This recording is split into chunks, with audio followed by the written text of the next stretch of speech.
Hi, everyone, and welcome to Liberatory Love Coaching. As we come to the end of the year, I really want to equip you and empower you to connect with yourself. So just take a moment right now to take a deep breath in through the nose, out through the mouth, just to clear. And let's do two more of those. On the second one, I invite you to just reach and take up space. On the exhale, draw that energy inward, feeling your own aligned center connected to your heart and your sense of meaning and purpose. And on this final one, inhaling and just being aware of dissonance, dis-ease, things that feel like they've disconnected you from that heart-centered purpose. Just bringing attention and awareness. Exhale, reconnecting to that heart, reconnecting to that light, breathing life into it. So I want to introduce two opportunities for reconnecting to that heart center and really acknowledging things that have maybe cleared or gotten in the way of or distorted your relationship to that inner light.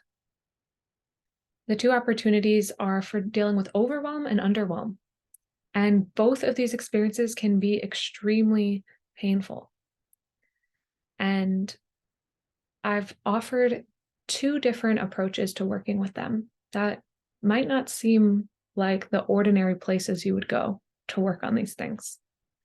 The first approach is my digital thriving program, and it's called Made to Thrive.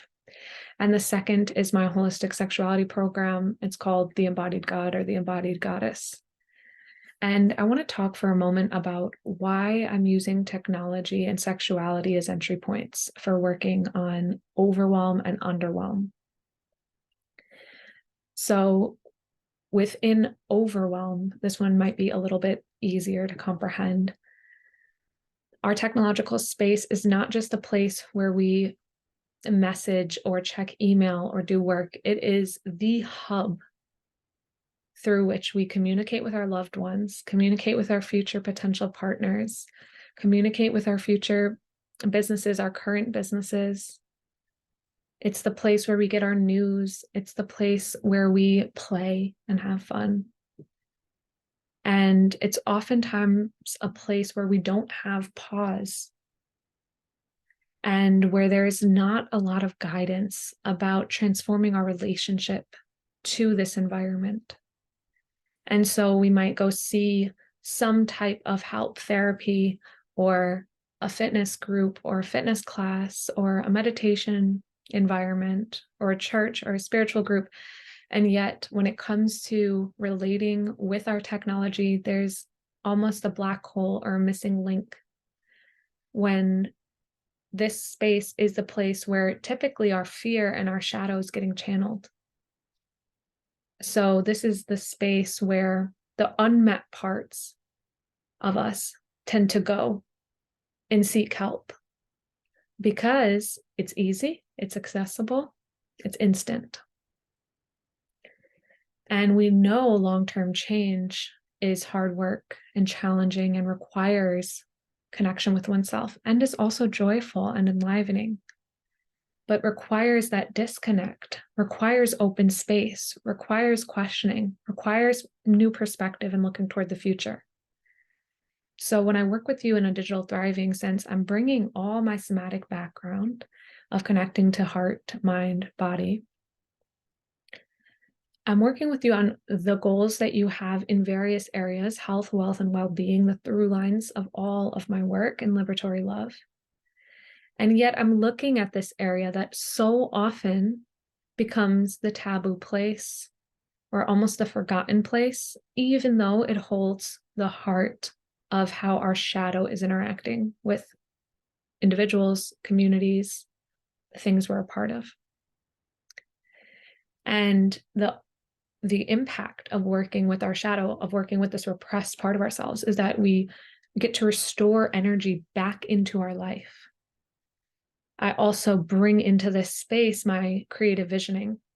So while many people talk about digital wellness as restriction, moving away from, reducing our time with technology, I'm bringing in this creative element of actually redesigning your space, redesigning your landscape.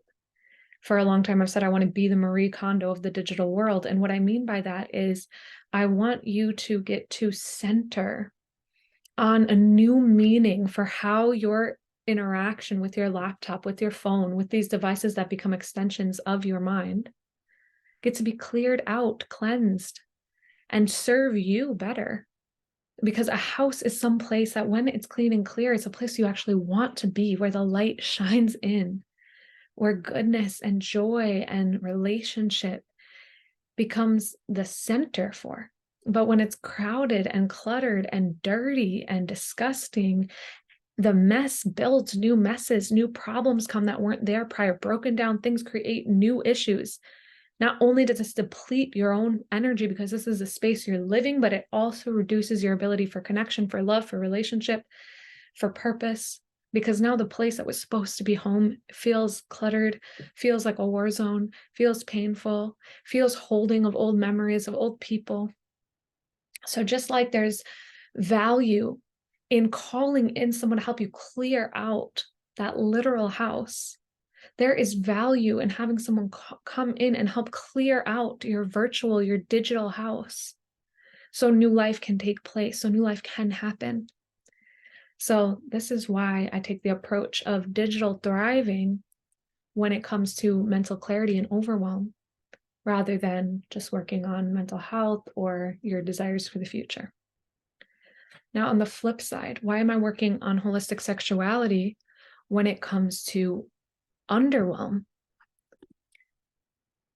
We're often feeling like there's something missing, like there's something more. This can be that the house is perfectly tidy, that you have paid your bills, that everything is clean, everything is new. You've built the life that you've wanted. You got to the place, you arrived, you're in the city you wanted to be.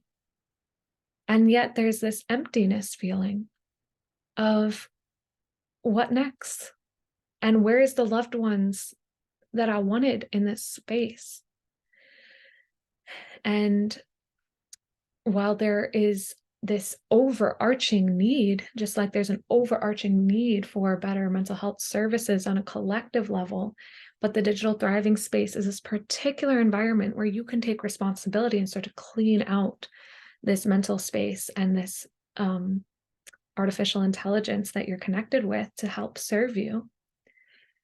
Within the space of love and relating, while there's so much that will continue to change socially, that can pave the way for greater collective relationship. One thing that you do have control over is your relationship to your own body, your relationship to your own identity. And for many of us, we've been taught to disconnect from the body. We've been taught to disconnect from the body in fitness environments because we're almost working on the body from a purely performative way. There's nothing wrong with that. Fitness is important and beautiful, and it's another area that I want to work on. But when I'm talking about regrounding the body, I mean feeling what is there, actually being able to feel your intuition, actually being able to retrust and reground your being. And we're also disembodied when it comes to our intellectual environments, our academic environments, even in relationship.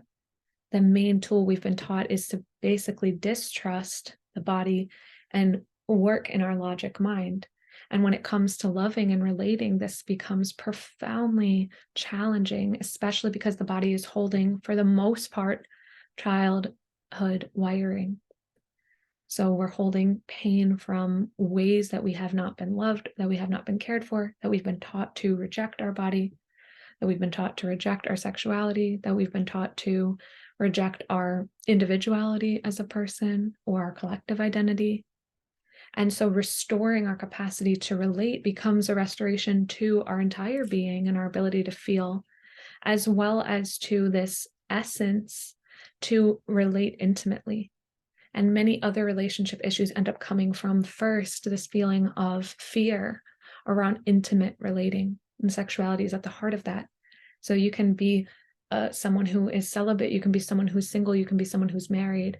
You can be someone who's divorced. You can be someone who's having sex. You can be someone who's not having sex, who still is seeking help in this greater intimacy and reconnecting with this eros, this erotic energy within your system, becomes a way to plug you right back into childhood, to unearth these feelings of shame and disconnect, and get to restore that relationship and restore that connection to deep, deep, deep inner love, inner connection, inner fuel, inner fire that is our birthright.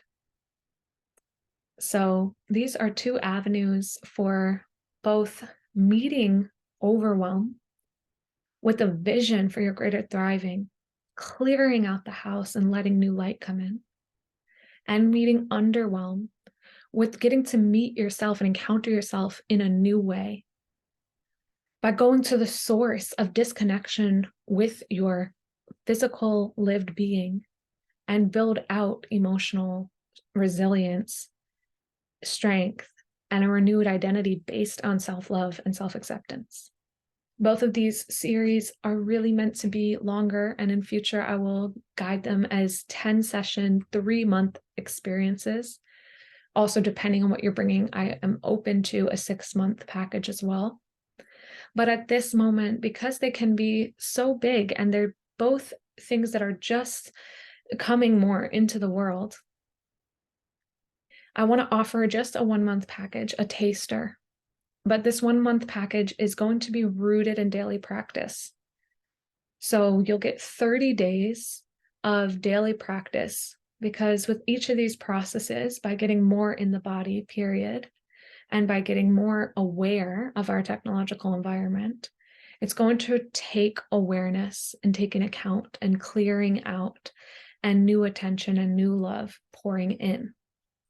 And so we work on 3 levels: cognitive, what we comprehend from up here; emotional, what we feel mostly within our heart and our being; and then energetic, which is this capacity to actually act and do the things that we want to do, whether we feel held back or capable of putting out and moving toward what we truly want.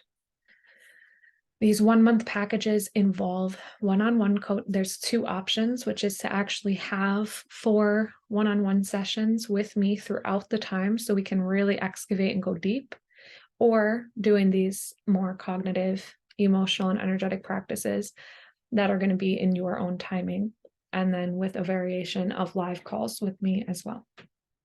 So if this is of interest to you, you can let me know which one you can just feel into yourself right now as well. Even hearing me talk, different emotions might have come up. These are both very deep issues. So just reconnecting to your heart, reconnecting to that breath. See if this invitation to open up and expand and take up space feels more or less available, having heard some of these things. You might be experiencing a greater contraction because your body is uncomfortable with what I'm speaking about, or a greater expansion because your body feels relieved or excited. And you also might be experiencing some of both resistance and fear and contraction, and excitement and openness and expansion. So just having presence toward that, inhaling and feeling that openness, bringing the arms wide and just noticing.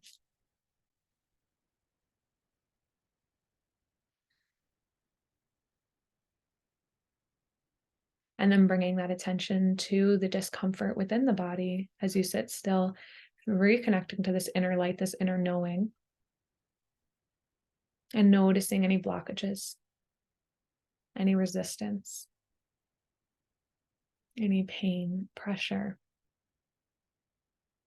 any veils, any senses of disconnect with your own inner fire or inner passion.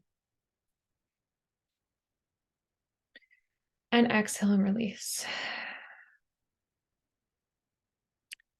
And I want to invite you to just pay attention to this feeling of underwhelm and overwhelm. And if you're interested, just send me a message about which one feels more true in your life right now, overwhelm or underwhelm. And if you want to take it one step deeper, you can actually say something that stuck out to you about an approach to working on overwhelm with our relationship to technology and working on underwhelm with our relationship to sexuality, or a more holistic embodied framework. And then have some self-awareness of what would support in these areas look like for you. Would some type of daily practice support you? Or would really having a container, a safe, open container where you could clear some of what's here and get help to clear out the house so new light can come in, support you more? I'm here for it all. And either way, the containers will be opening on November 25th, which is in 2 weeks, just over 2 weeks. The coaching will start on November 27th in that week, but the intro into the process will start on the Saturday before. So if you are interested in any of this or would like continued details and insights, please feel welcome to message me, and sending you a ton of love, power, strength, excitement, and freedom.